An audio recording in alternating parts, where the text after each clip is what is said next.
this house off in the garage. With the sun.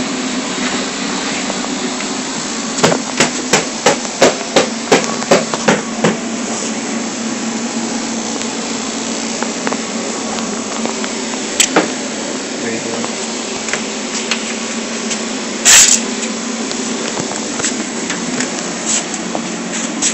That's not as high as it will be when we get it.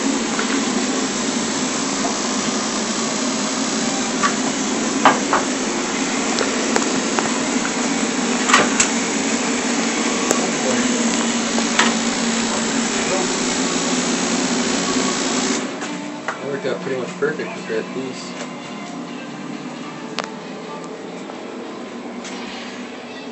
And then once it's running and all that, take it to an exhaust shop and have it fucking weld up all that, clamp together and help the exhaust and fucking look way better.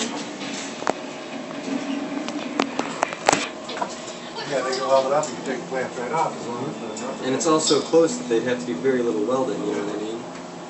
They could cheat beads because they seal two things at once. Because it's